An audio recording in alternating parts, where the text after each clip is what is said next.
Hello dear students, myself Gaurav Saxena and you are watching me on future educational app. जैसा कि आपने मेरे solution chapter के third lecture में देखा था कि मैंने किस तरीके से मोल फ्रैक्शन एंड मोलैलिटी के ऊपर बात की थी। हमने वहां पर न्यूमेरिकल भी लगाए थे मोल फ्रैक्शन के ऊपर, मोलैलिटी के ऊपर, और मोलैलिटी से मोलैलिटी या मोलैलिटी से अगर हमें किस तरह मोलैलिटी फाइंड करनी है इसके ऊपर भी हमने बेस्ड न्यूमेरिकल लगाए थे। आज हम बात करने वाले हैं अपने नई consideration terms, volume based consideration terms, normality के बारे में, और साथ में थोड़ी बहुत जानकारी लेंगे पार्ट्स पर मिलियन के बारे में। चलिए स्टार्ट करते हैं हम लोग अपनी नॉर्मेलिटी के बारे में। नॉर्मेलिटी को हम लोग डिनोट करते हैं कैपिटल एन से। जैसा कि आपने मेरी मोलैलिटी वाली वीडियो में देखा था कि मैंने मोलैलिटी की डेफिनेशन आपको क्या बताई थी, the number of moles of solute present पर लीटर ऑफ द सॉल्यूशन। बिल्कुल सिमिलर ही यहाँ पर इसकी भी डेफिनेशन होगी, बिल्कुल वैसे ही। जैसे मोलैलिटी की वैल्यू हमने क्या निकाली थी, number of moles of solute पर वॉल्यूम, जो कि लीटर में था। बिल्कुल वैसी ही डेफिनेशन हम लोग यहाँ पर भी देखने वाले हैं नॉर्मेलिटी की। नॉर्मेलिटी की डेफिनेशन क्या होगी हमारी, देखिए, the amount of gram equivalent moles of solute present per liter of the solution। Clear?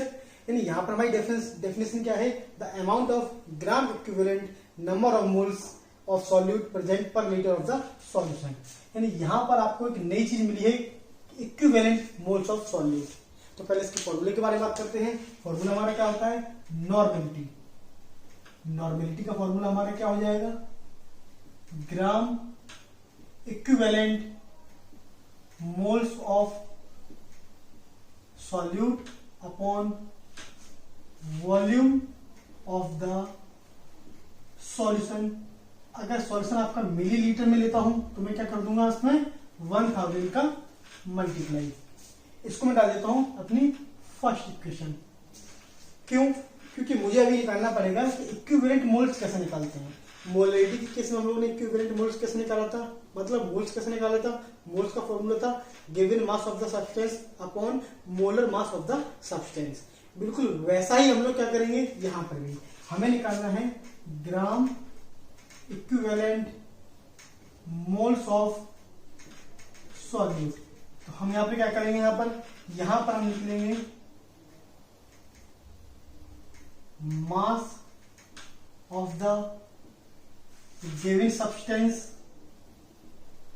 Upon equivalent molar mass of the given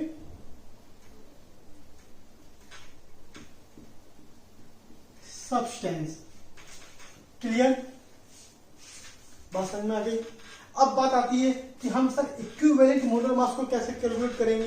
यही पर हम बात करते हैं कि इक्विवेलेंट मोलर मास कैसे निकालना है हमें। इक्विवेलेंट मोलर मास को निकालने के लिए हम क्या करते हैं, मोलर मास, जो मोलर मास दिया जाता है हमें, molar mass of given substance में हम डिवाइड करेंगे एन फैक्टर का। यही हमारे लिए सबसे ज्यादा क्या है, ये इंपॉर्टेंट। क्योंकि इंपॉर्टेंट इसलिए है कि अभी तक हमने बहुत इजीली नंबर ऑफ मोल्स को कैलकुलेट करते थे, और ज्यादातर जितनी भी डेफिनेशन हमने पढ़ी थी कंसिडरेशन टर्म्स की, तो क्या था, number of moles of solute पर लीटर ऑफ द सॉल्यूशन पर केजी ऑफ द सॉल्वेंट, इस तरीके से बात की थी हमने। यहां पर हम बात करने वाले हैं equivalent number of moles. Equivalent number of moles को हमने कैसे निकाला कि mass of the given substance upon equivalent molar mass of the given substance. अब इक्विवेलेंट मोलर मास कैसे निकालेंगे कि जो मोलर मास निकालते हैं, जैसे कि ग्लूकोज का हमारा कितना था 180, अब हम ग्लूकोज में डिवाइड कर देंगे एन फैक्टर का। अब हम यहाँ पर बात करते हैं कि हम किस तरीके से एन फैक्टर निकालते हैं, और ये एन फैक्टर किसके लिए निकाला जाता है। सबसे बड़ी बात ये है, क्योंकि यहाँ पर हम बात करेंगे साथ साथ कि हमारा नॉर्मेलिटी और जो हमारा मोलैलिटी होता है उसमें क्या डिफरेंसेज है। पहले इसको समझते हैं। देखो, मोलैलिटी वाले केसेस में क्या था कि हम ऐसे सब्सटेंस को डिजोल्व करते थे जो डिजोल्व होते थे, जैसे हमने शुगर लिया तो शुगर के मॉलिक्यूल क्या होंगे इसमें डिजोल्व। क्या शुगर के मॉलिक्यूल ब्रेक होते थे आइंस में या फिर अपने एटम्स में? नहीं, शुगर के मॉलिक्यूल क्या होते थे, जैसे वाटर में हम डिजोल्व करते थे तो क्या होता था कि वो वाटर में जाते क्या करते थे, डिजोल्व, यानी वाटर के मॉलिक्यूल्स के साथ क्या कर देते थे, वो उसके चारों तरफ घिर जाते थे। मतलब वाटर के मॉलिक्यूल्स शुगर के मॉलिक्यूल्स को चारों तरफ क्या करते हैं, कवर करते हैं। मतलब वो ब्रेक नहीं होता हमारा शुगर का मॉलिक्यूल। लेकिन नॉर्मेलिटी के केस में क्या करते हैं, हम यहाँ पर सॉल्यूट वो लेते हैं जो या तो क्या होता है, ब्रेक होता है आइंस में, या फिर वो क्या करता है, एच आइन देगा, लाइक एसिड। बेस होगा तो वो क्या देगा, OH आइन देगा। हम यहाँ पर ऐसे ही टॉपिक यानी ऐसे ही कंपाउंड के बारे में ही बात करने वाले हैं। तो आप पहले इसको नोट कर लीजिए, फिर हम बात करते हैं कि हम एन फैक्टर कैसे निकालते हैं और किस टाइप के कंपोनेंट यानी किस टाइप के सॉल्यूट के लिए हम लोग एन फैक्टर कैलकुलेट करते हैं। चलिए अब हम बात करते हैं अपने एन फैक्टर के बारे में, क्योंकि एन फैक्टर को हमें निकालना है। सबसे पहले हम बात करते हैं अपना पहला पॉइंट, एसिड। अब एसिड के बारे में जैसे बात करते हैं, जैसे मुझे एक एग्जांपल दिया गया है 1 मॉलिक्यूल ऑफ HCl, या फिर 1 मोल भी बोल सकते हैं। 1 मोल HCl को अगर हम वाटर में डिजोल्व करेंगे तो क्या होगा, 1 मोल ऑफ HCl डिजोल्व होगा तो ब्रेक हो जाएगा H+ आयन में और Cl नेगेटिव आयन में। यानी यहाँ पर हमने क्या देखा, यहाँ पर देखा कि 1 मोल ऑफ H आयन क्या है, यहाँ पर गिवन है, यानी कि 1 मोल ऑफ HCl ने हमें 1 मोल ऑफ H+ आयन दिया है। तो यहाँ पर 1 मोल इंटू में है, इसलिए हमारा एन फैक्टर की वैल्यू कितनी हो जाएगी, यहाँ पर 1 हो जाएगी। ठीक है ना। चलिए दूसरा एग्जांपल देते हैं, जैसे कि मेरे पास है H2SO4। मेरे पास 1 मोल H2SO4 था, मैंने क्या किया, इसको वाटर से क्या किया, रिएक्ट किया, फिर वाटर में डिजोल्व किया। तो जैसे ही वाटर में डिजोल्व होगा तो ये क्या होगा, ये ब्रेक हो जाएगा किसमें, 2 mole of H+ ion and 1 mole of SO4 2 negative ion में। तो देखिए यहाँ पर इसने हमें कितने number of mole H ion दिए, इसने हमें H+ आयन कितने दिए, नंबर ऑफ 2 मोल। तो एन फैक्टर की वैल्यू कितनी होगी यहाँ पर हमारी, 2 वैल्यू होगी। इसी तरीके से हम क्या करते हैं, जितने भी हमारे पास एसिड होते हैं, यानी एसिड जितने भी हमारे पास H आयन देगा वो हमारा क्या होगा, एन फैक्टर। चलिए बात करते हैं बेस के बारे में भी। सेकेंड पॉइंट हमारा है बेस। अगर बेस को कैलकुलेट करना है, बेस को कैसे कैलकुलेट करेंगे, जैसे सपोज करो मेरे पास NaOH था, मैंने क्या किया, NaOH को वाटर में डिजोल्व किया। तो वाटर में डिजोल्व करते हुए क्या होगा, Na+OH नेगेटिव आयन में क्या हो गया, ब्रेक हो गया। अब यहाँ पर 1 मोल ऑफ NaOH ने कितने गिवन दिए हमें, 1 mole of OH negative ion. तो यहाँ पर एन फैक्टर की वैल्यू कितनी हो गई हमारे पास, 1 हो गई। मतलब हम सीधी बात कर रहे हैं कि हम यहाँ पर उसी टाइप के सॉल्यूट को यूज कर रहे हैं जो या तो क्या होगा, वाटर या किसी भी सॉल्वेंट में क्या होगा, डिजोल्व होगा, और डिजोल्व के साथ साथ क्या होगा, उसका ब्रेक होना बहुत कंपलसरी है। मतलब वो या तो आइंस में ब्रेक होगा या फिर वो क्या हो जाएगा, टूट जाएगा छोटे छोटे पार्टिकल्स में। जैसे कि हमारे पास MgOH का होल ट्वाइस लिया मैंने, अब यहाँ पर 1 मोल MgOH का होल ट्वाइस है, जैसे ही मैं क्या करूंगा, ऐसे वाटर में डिजोल्व करता हूं तो ये ब्रेक हो जाएगा 1 mole of Mg2+ ion and 2 mole of OH negative ion. तो यहाँ पर क्या था, किसने कितना नंबर मोल दिए हमें, 2। तो एन फैक्टर की वैल्यू कितनी होगी, यहाँ पर 2 हो गई। क्लियर। चलिए तीसरा एग्जाम्पल देखते चलते हैं। हमारे पास एक और मॉलिक्यूल था एल्यूमिनियम ट्राइहाइड्रोक्साइड, मतलब AlOH का होल थ्राइड, यानी 1 मोल ऑफ AlOH का होल थ्राइड जब हम वाटर में डिजोल्व करेंगे तो ये भी ब्रेक हो जाएगा किसमें, 1 mole of aluminium 3 positive charge and 3 moles of OH negative ions. तो यहाँ पर 3 मोल्स OH मिले हैं, तो यहाँ पर एन फैक्टर की वैल्यू कितनी हो जाएगी हमारी, 3 हो जाएगी। इस तरीके से हम क्या करते हैं, एसिड, यानी एसिड क्या है, यानी एसिड जितने भी नंबर ऑफ H+ आयन देगा वही हमारी क्या होगी, एन फैक्टर की वैल्यू। या फिर बेस जितने भी नंबर ऑफ OH आयन देगा वही हमारी क्या होगी, एन फैक्टर की वैल्यू। एक बात और, जो भी एसिड हमारे होते हैं जितने भी नंबर ऑफ H आयन देते हैं, जितने भी नंबर ऑफ H आयन देते हैं, वो प्रॉपर्टी इनकी कहलाती है बेसिसिटी। क्या कहलाती है, बेसिसिटी। और जितने भी बेस हमारे क्या होते हैं, जितने भी नंबर ऑफ OH आयन देंगे तो वो नंबर ऑफ OH आयन, उनकी प्रॉपर्टी किसे क्या बोलते हैं हम लोग, उनकी इस प्रॉपर्टी को हम लोग बोलते हैं इनकी एसिडिटी। यानी कि अगर मैं आपसे बात करता हूं कि MgOH का होल ट्वाइस की एसिडिटी कितनी होगी, तो आप क्या बोलेंगे, 2। AlOH का होल थ्राइस, इसकी एसिडिटी कितनी होगी, 3। H2SO4 इसकी बेसिसिटी कितनी होगी 2। इस तरीके से हम लोग क्या करते हैं, इनकी एसिडिटी या फिर बेसिसिटी कैलकुलेट करते हैं, जिसे हम लोग नॉर्मेलिटी में एन फैक्टर की तरह यूज करते हैं, जिसके थ्रू हम लोग कैलकुलेट करते हैं इक्विवेलेंट मोलर मास। क्लियर, आप इसको नोट कीजिए। फिर हम बात करते हैं कि और भी ऐसे कौन से कंपाउंड हमारे यहाँ सॉल्यूट हैं जिनका हम एन फैक्टर कैलकुलेट करते हैं। चलिए अब हम बात करते हैं अपने थर्ड टाइप की तरफ। हमारे पास जो तीसरा टाइप है वो है सॉल्ट।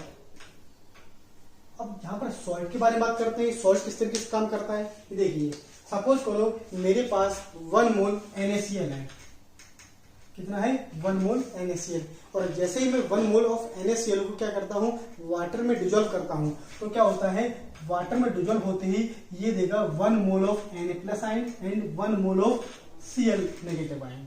क्लियर। तो यहां पर हम नंबर ऑफ फैक्टर कैसे निकालेंगे, यहां पर हम लोग नंबर ऑफ फैक्टर देखेंगे कि total number of positive charge कितना है, total number of positive charge, या फिर total number of negative charge. इसको ही हम लोग बोलते हैं अपना एन फैक्टर। और यहां पर हमारा एन फैक्टर कितना है, या तो Na+ को देख लो तो Na पे कितना प्लस चार्ज है +1, Cl पे कितना है 1 नेगेटिव। तो यहां पर एन फैक्टर की वैल्यू कितनी हो जाएगी हमारी 1 हो जाएगी। क्लियर। इस तरीके से हम क्या करते हैं अपना सॉल्ट का निकाल के देखते हैं। चलिए एक और एग्जांपल लेते हैं हम लोग MgCl2 को लेकर। मेरे पास क्या है 1 मॉलिक्यूल या फिर 1 मोल ऑफ MgCl2 है। और 1 मोल ऑफ MgCl2 जब रिएक्शन में पार्टिसिपेट करेगा तो क्या देगा हमें Mg2+ आयन एंड 2 मॉलिक्यूल या फिर 2 mole of Cl negative ion. अब यहां पर आप देखिए Mg के ऊपर टोटल पॉजिटिव चार्ज कितना है 2, तो यहां पर एन फैक्टर कितना होगा 2। अगर आप बेस निकालेंगे नेगेटिव के बेस पर तो यहां पर 1 मोल कितना है ये नेगेटिव आयन पर, एक नेगेटिव चार्ज, तो 2 मोल पर कितना हो जाएगा, टोटल एन फैक्टर कितना हो जाएगा 2।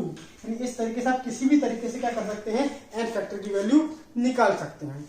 एक और एग्जांपल देखिए AlCl3।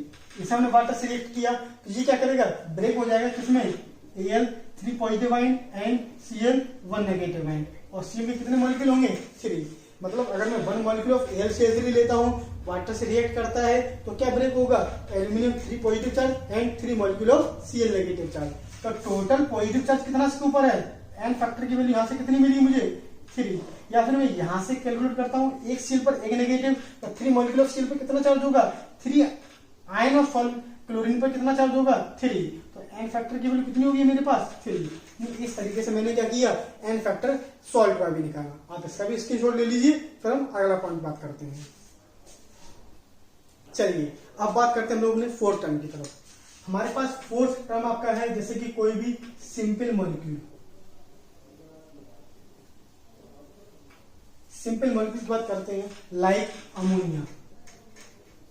अब अमोनिया का हमें अगर एन फैक्टर निकालना है तो आप कैसे पता करेंगे, अमोनिया में जो मेन हमारा सेंट्रल एटम होगा, सेंट्रल एटम, और सेंट्रल एटम यहां पर कौन हमारा नाइट्रोजन। और नाइट्रोजन की जो वैलेंसी होगी, नाइट्रोजन की जो वैलेंसी होगी, वैलेंसी कितनी होती है 3। वैसे 5 भी होती है हमारी वैलेंसी, लेकिन इस केस में हमारे पास नाइट्रोजन की कितनी वैलेंसी, यानी कितने इलेक्ट्रॉन वैलेंस सेल में पार्टिसिपेट कर रहे हैं हाइड्रोजन के साथ, कितने कर रहे हैं ओनली 3। अमोनिया का फॉर्मूला क्या होता है NHHH। एक लोन पेयर क्या होता है, इस तरह बैठा होता है, ये तो बिल्कुल फ्री इलेक्ट्रॉन है, यानी कि हमारा कैसा है लोन पेयर है, ये यूज कर रहा है पहला इलेक्ट्रॉन, दूसरा, तीसरा। तो यहाँ पर हमारी इसकी वैलेंसी कितनी होगी 3। तो यहाँ पर जो वैलेंसी 3 है वही हमारा क्या होगा यहाँ पर एन फैक्टर की तरह काम करेगा। क्लियर। ये तो हो गया हमारा अमोनिया मॉलिक्यूल। जैसे कि हम लोग एक और एग्जांपल की बात करते हैं अपना KMnO4। अब ये थोड़ा सा डिफिकल्ट वाला दे दिया, लेकिन डिफिकल्ट कुछ भी नहीं है। यहाँ पर हमें ये देखना होगा कि यहाँ पर हमारे पास एक्चुअल में सेंट्रल एटम कौन है, और सेंट्रल एटम हमारे पास Mn है। वैसे देखा जाए तो ये वाटर में डिजोल्व होते ही क्या करता है K+ आयन और MnO4 नेगेटिव आयन में क्या हो जाएगा, ब्रेक हो जाएगा। तो ब्रेक हो जाएगा तो इसके ऊपर टोटल पॉजिटिव कितना है 1 और नेगेटिव कितना है 1। तो यहाँ पर हम एन फैक्टर की वैल्यू क्या करेंगे, एन फैक्टर की वैल्यू क्या करेंगे, एन फैक्टर की वैल्यू 1 कैलकुलेट करेंगे, चाहे आप पॉजिटिव चार्ज के बेस पे देख लो या फिर नेगेटिव चार्ज के ऊपर देख सकते हैं। ध्यान रखिएगा कि हम यहाँ पर सॉल्यूट की बात करते हैं। सॉल्यूट अगर ब्रेक हो सकता है, सॉल्यूट अगर ब्रेक हो सकता है तो ब्रेक करके उसके आयंस के बारे में बात करेंगे। अगर हमारे पास सिंपल मॉलिक्यूल्स है जैसा कि अमोनिया है, जैसा कि मैंने ले लिया CO2 या ले लिया SO2, तो CO2 में C सेंट्रल एटम है और C का वैलेंसी कितनी होती है 4, तो यहाँ पर n फैक्टर कितना हो जाएगा हमारा 4 हो जाएगा। SO2 की बात करते हैं, SO2 हमारे पास मेन सेंट्रल एटम कौन हमारा सल्फर, और सल्फर यहाँ पर कितने इलेक्ट्रॉन को ऑक्सीजन अटैच करता है 4, तो यहाँ पर भी 4 क्या हो जाएगा इसका n फैक्टर हो जाएगा। यानी कि हम क्या करते हैं, अगर हमें n फैक्टर निकालना है तो n फैक्टर को निकालने के लिए हमें क्या चाहिए, acidity, basicity, total number of positive charge in salt या total charge of negative in salt, इस तरीके से हम निकाल सकते हैं। अगर हमें कोई सिंपल मॉलिक्यूल दिया गया है तो हम क्या करेंगे, उसका ऑक्सीडेशन नंबर निकालेंगे। अगर कोई सिंपल एलिमेंट दिया गया है तो उसकी वैलेंसी के बारे में बात करेंगे। जैसे कि आपको मैं बात करता हूं, मेरे पास ग्रुप नंबर 1 है। अब ग्रुप नंबर 1 में हाइड्रोजन भी होता है, लिथियम भी, सोडियम भी, पोटेशियम भी, रुबिडियम, सीजियम और फ्रांसियम। फ्रांसियम तो क्या हमारा रेडियोएक्टिव एलिमेंट है, जनरली इसे कम यूज करते हैं। इतने अगर हमारे पास क्या है एलिमेंट, तो इन सभी का n फैक्टर क्या होगा हमेशा 1। क्लियर। ऐसे ही बात करते हैं ग्रुप नंबर 2 की, और ग्रुप नंबर 2 में हमारे पास कौन कौन से, beryllium, magnesium, calcium, strontium, barium. तो इन सभी का जो n फैक्टर होगा वो होगा हमेशा हमारा 2। बात समझ में आती है? तो कृपया आप इसको भी स्क्रीनशॉट ले लीजिए। फिर हम बात करते हैं अपने नेक्स्ट टॉपिक की तरफ। चलिए अब हम बात करते हैं अपने पहले क्वेश्चन की तरफ। पहला क्वेश्चन हमें दिया गया है, calculate the normality of NaOH in the solution prepared by dissolving its 4 gram in enough water to form 250 ml of the solution. अब हमें नॉर्मेलिटी की बात करनी है, तो नॉर्मेलिटी का पहले फॉर्मूला लिखते चलते साथ साथ। नॉर्मेलिटी का हमारा फॉर्मूला क्या था, नॉर्मेलिटी का फॉर्मूला हमारा है equivalent number of moles of solute upon volume of solution, volume of solution millilitre में इंटू 1000। वॉल्यूम तो आपको सॉल्यूशन दिया गया कितना 250 ml, लेकिन हमें निकालना क्या है equivalent number of moles of solute. तो हम क्या करते हैं, equivalent number of moles of solute calculate करते हैं, और जो मिलेगा हमें किस तरीके से, नंबर मोल्स कैसे निकालेंगे, given mass of NaOH upon equivalent weight of NaOH। Equivalent weight कैसे निकालेंगे हम लोग, इक्विवेलेंट वेट ऑफ NaOH कैसे निकालेंगे हम लोग, molar mass upon n factor करके। अब भाई हमें n फैक्टर कैसे मालूम पड़ेगा हमें, तो हम जानते हैं क्या, वी नो दैट क्या जानते हैं कि 1 mole of NaOH, 1 mole of NaOH gives 1 mole of NaIon and 1 mole of OH negative ion. तो इसके बेस पर हम क्या कह सकते हैं कि 1 मोल मिला है, यानी यहाँ पर जो हमारी n फैक्टर की वैल्यू होगी कितनी होगी 1। मोलर मास की अगर बात करते हैं, मोलर मास ऑफ NaOH आपको कितना दिया गया है 23 प्लस 16 प्लस 1, टोटल हो जाएगा 40 ग्राम पर मोल।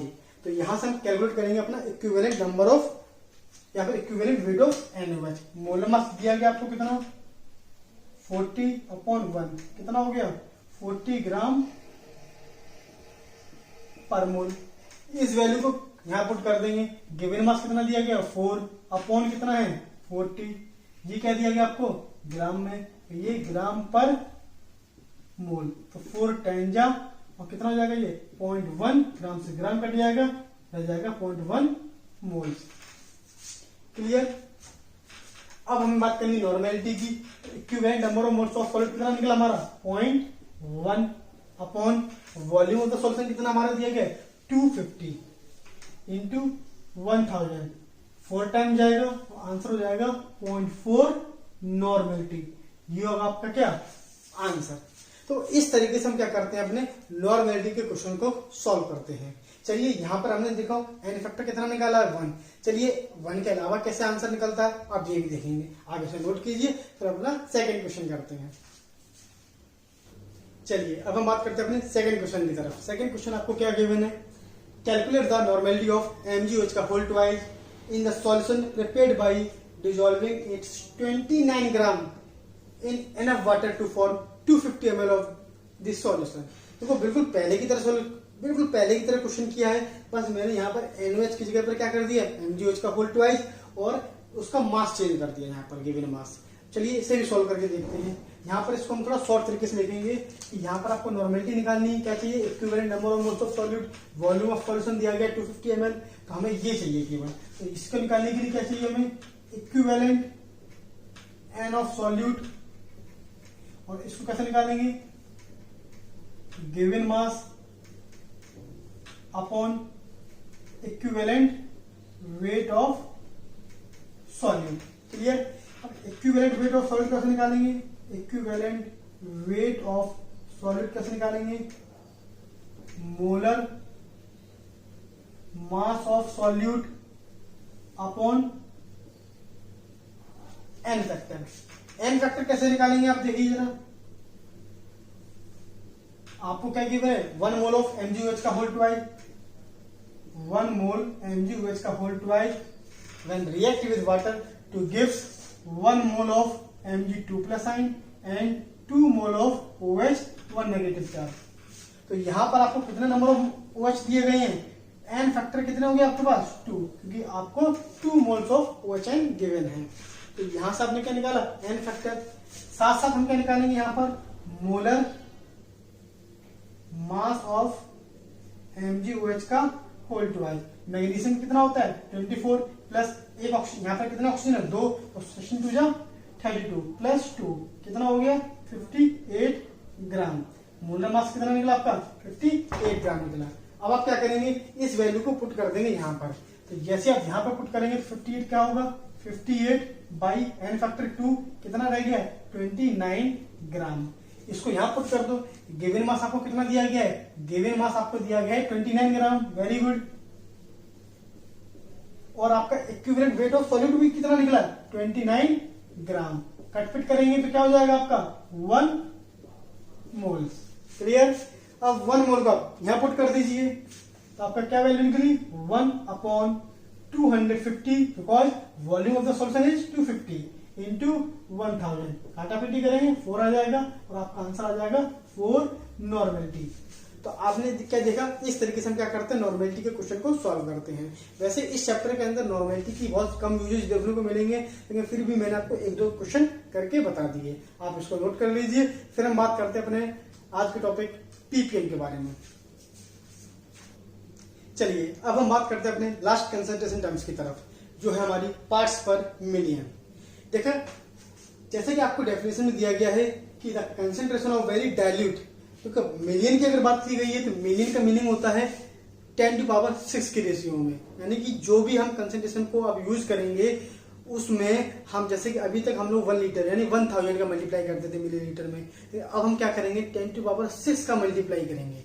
देखिए यहाँ पर बोला गया था concentration of very dilute solutions is expressed in terms of parts of the solute by mass present in million parts by mass of the solution. ऐसा जरूरी नहीं कि हर बार डेफिनेशन यही होगी। अगर आपको सॉल्यूट और सॉल्यूशन दोनों मास में गिवन है तो पीपीएम आप किसके बेस पर निकाल रहे हैं, तो आप पीपीएम जो निकाल रहे हैं वेट बाई वेट के टर्म्स में निकाल रहे हैं। अगर आपको एटमॉस्फेयर की बात करनी है, जैसे एटमॉस्फेयर में हमारी गैसेस प्रेजेंट होती है और कोई एक गैस क्या है बहुत ज्यादा ही कम अमाउंट में प्रेजेंट है बाकी अदर गैसेस की कंपैरिजन, तो अगर हम उसका पीपीएम निकालेंगे तो क्या होगा वो वॉल्यूम में कैलकुलेट किया जाएगा। तब हम इसको कैलकुलेट करेंगे ppm in terms of volume by volume, या फिर हम लोग कैलकुलेट कर सकते हैं पीपीएम वेट बाई वॉल्यूम। यानी हम इन तीनों तरीके से पीपीएम को क्या कर सकते हैं कैलकुलेट कर सकते हैं। ये जरूरी नहीं है कि केवल मास के बारे में बात की जाए। तो देखो हमने जैसे यहाँ पर लिखा है पीपीएम ऑफ ए कंपोनेंट, तो यहाँ पर पीपीएम ऑफ ए कंपोनेंट यहाँ पर ये रिप्रेजेंट नहीं किया है कि ग्राम है या मिलीलीटर। आप इसे ग्राम में लेंगे तो ये भी ग्राम होगा। अगर आप बात कर रहे हैं वॉल्यूम में तो ये वॉल्यूम में निकलेगा, तो V अपॉन V होगा, यानी यहाँ पर ये वॉल्यूम होगा, यानी volume of A component upon volume of the solution. लेकिन कितने रेशियो में? 10⁻⁶ के कंपैरिजन देखा जाएगा। यानी 10⁻⁶ किसको शो करता है? यही शो करता हमारे मिलियन को। बात समझ में आ रही है? यही हमारे शो करता है मिलियन को। अगर हम वॉल्यूम बाई वॉल्यूम तो यहाँ पर वॉल्यूम पुट कर देंगे, volume of A component upon volume of the solution. Weight by volume create करेंगे तो क्या होगा? Mass of A component upon volume of the solution. ये भी इस तरीके से कर सकते हैं। इस तरीके से हम क्या करते हैं? पीपीएम को कैलकुलेट करते हैं। आप इसको भी नोट कर लीजिए। वैसे इस चैप्टर में इसकी बिल्कुल भी जरूरत नहीं है, लेकिन फिर भी एज ए नॉलेज के बेस पर मैंने आपको थोड़ी बहुत जानकारी दे दी है। अब हम बात करते हैं अपने लास्ट टॉपिक थोड़ी बहुत यूनिट के बारे में, और आज की वीडियो को भी यहीं पर एंड करते हैं। चलिए अब बात करते हैं हम लोग अपने कंसंट्रेशन टर्म्स की यूनिट्स के बारे में बात करते हैं। देखिए हमारे पास अगर देखा जाए परसेंटेज बाई वॉल्यूम का हमने फॉर्मूला क्या देखा था? Percentage V upon V। तो यहाँ पर हमने क्या देखा था कि यहाँ पर V वॉल्यूम सॉलिड का होता था, नीचे वॉल्यूम ऑफ सॉल्यूशन, यानी दोनों चीजें मिलीलीटर में। तो यहाँ तो मिलीलीटर क्या हो जाएगा? आपस में कैंसिल आउट हो जाएगा, यानी कि परसेंटेज V अपॉन V या फिर परसेंटेज W बाई W, ये जब एक तरीके से हमारी क्या हो जाएगी? यूनिट लेस हो जाएगी, या फिर हम इसको क्या बोलेंगे? 1, या फिर यूनिटी के नाम से क्या करते हैं? जानते हैं। यानी जितनी भी हमारी वैल्यू निकलेगी, यानी कि ये जितनी भी कंसंट्रेशन टर्म्स होगी, हम इनको बस परसेंटेज में कैलकुलेट करते हैं, लेकिन इनके पीछे यूनिट कुछ नहीं होती, केवल परसेंटेज का साइन बना होता है। लेकिन अगर परसेंटेज वेट बाई वॉल्यूम की बात करते हैं तो यहाँ पर अलग है। यहाँ पर आपका क्या है? ग्राम, तो यहाँ पर आपका क्या है? मिलीलीटर। तो आपकी ये यूनिट यानी कि परसेंटेज वेट बाई वॉल्यूम में इसकी यूनिट क्या होगी? ग्राम पर मिलीलीटर। परसेंटेज के साइन फिर भी लगा होगा। थोड़ी बहुत बात करते हैं अपनी नॉर्मेलिटी के बारे में, मोलरिटी के बारे में। जैसे मोलरिटी की बात की जाती है तो मोलरिटी का फॉर्मूला क्या था? Number of moles of solute upon volume litre में। अगर आप लीटर में क्लियर करते हैं तो, और मिलीलीटर में तो 1000 का मल्टीप्लाई, और 1000 की कोई यूनिट तो होती नहीं है, तो हम यहाँ पर इसकी यूनिट क्या कर सकते हैं? या फिर ये लिखेंगे मोल पर लीटर, या फिर मोल पर मिलीलीटर। तो बिल्कुल वैसी ही कंडीशन हमारी किसके साथ होगी? नॉर्मेलिटी के साथ। नॉर्मेलिटी इक्विवेलेंट जो हमने निकाला था वो तो हमने डिवाइड किया था उसकी न्यूमेरिकल यानी n फैक्टर का, तो उसमें कोई भी चेंजेस नहीं आएगा। आप कैलकुलेट करके देखना। तो यहाँ पर ही हमारी जो कंसंट्रेशन की यूनिट टर्म्स निकलेगी वो भी क्या निकलेगी? या तो मोल पर लीटर या फिर मोल पर लीटर। क्लियर? नॉर्मेलिटी हमारी क्या होगी? मोल पर लीटर और मोल पर मिलीलीटर, ये भी हो गई। लेकिन अगर बात करते हैं मोलैलिटी की टर्म्स में, तो मोलैलिटी टर्म्स में क्या होगा हमारा? यहाँ पर होगा n of solute upon weight of solvent. तो यहाँ पर क्या होगा? मोल पर क्या होगा? या तो ग्राम होगा या फिर क्या होगा? मोल पर किलोग्राम। क्लियर? ये इसकी यूनिट होगी। अगर हम बात करते हैं मोल फ्रैक्शन के बारे में, मोल फ्रैक्शन के बारे में बात करें अगर, तो यहां पर भी क्या होगा? मोल फ्रैक्शन ऊपर क्या होता है? Number of A component upon नीचे क्या होगा? नंबर ऑफ टोटल मोल्स होंगे। तो यहां पर भी क्या है? मोल, यहां पर भी क्या है? मोल। तो यूनिट क्या हो जाएगी? कट जाएगी, और क्या आएगा? 1। मतलब मोल फ्रैक्शन की भी अगर हम बात करते हैं यूनिट के बारे में, तो ये भी क्या होगा? या तो होगा यूनिट लेस, या फिर से हम लोग क्या बोलेंगे? यूनिटी और करके, या फिर इसकी क्या होगी? 1 होगी यूनिट। क्लियर? तो इस तरीके से हमने आज बात की यूनिट ऑफ कंसंट्रेशन टर्म्स के बारे में। पीपीएम को हम लोग बिल्कुल एज इट इज कैलकुलेट कर सकते हैं इसके तरीके से। वॉल्यूम बाई वॉल्यूम है तो कट पिट जाएगा, ml, वेट बाई वेट है वो भी कट पिट जाएगा। हाँ, वेट बाई वॉल्यूम में हम बात करेंगे तो ग्राम पर मिलीलीटर या फिर किलोग्राम पर लीटर आ सकता है। तो आज हमने बात की कंसंट्रेशन टर्म्स के बारे में भी। चलिए आज हमारा वीडियो यहीं पर एंड होता है। हम अपने नेक्स्ट वीडियो के लेक्चर में जानेंगे कि वेपर क्या होती है, वेपर प्रेशर क्या होता है, एवेपोरेशन क्या होता है, कंडेंसेशन क्या होता है। ये सारी जानकारियां हम लोग नेक्स्ट लेक्चर में लेने वाली हैं। तब तक के लिए जय हिंद।